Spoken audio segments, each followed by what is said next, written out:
বাংলাদেশ জাতীয়তাবাদী দলের প্রার্থী না হয়ে আমি আপনাদের সকলের প্রার্থী হতে চাই। আগামী স্বপ্নের 14 গ্রাম বিনির্মাণে বৃহত্তর চট্টগ্রামে বসবাসকারী এবং চট্টগ্রামে কর্মরত 14 গ্রামবাসীর এক মত বিনিময় সভা অনুষ্ঠিত হয়েছে। গত 10 ডিসেম্বর রাতে চট্টগ্রাম নগরীর ইঞ্জিনিয়ারিং ইনস্টিটিউট মিলনায়তনে চট্টগ্রামে কর্মরত 14 গ্রামবাসীর এই মত বিনিময় সভা অনুষ্ঠিত হয়।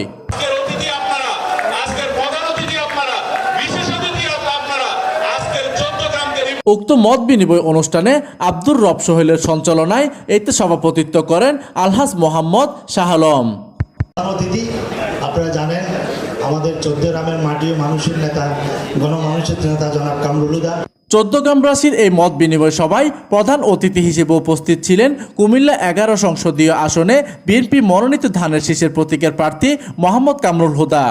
এই সময় তিনি প্রধান অতিথির বক্তব্যে বলেন, আমি বলি আমার নেতা দেশনেতা খালেদা জিয়া, দেশনায়ক তারেক রহমান আমার প্রতীক ধানের শীষ, কিন্তু 14 গ্রামে আমি সর্বদলীয় প্রার্থী হতে চাই। আমি একক বাংলাদেশ জাতীয়তাবাদী দলের প্রার্থী না হয়ে আমি আপনাদের সকলের প্রার্থী হতে চাই।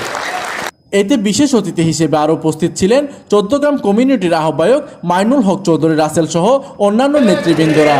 আমি যেটা প্রতিশ্রুতি দিতে চাই, যেটা বলা হয় দক্ষিণে নিয়ে যাবে। প্রতিনিধি এবিএম সিদ্দিক কাউসারের তথ্য ও পাঠানো চিত্রে ডেস্ক নিউজ, দিগন্তের বার্তা 24, চট্টগ্রাম।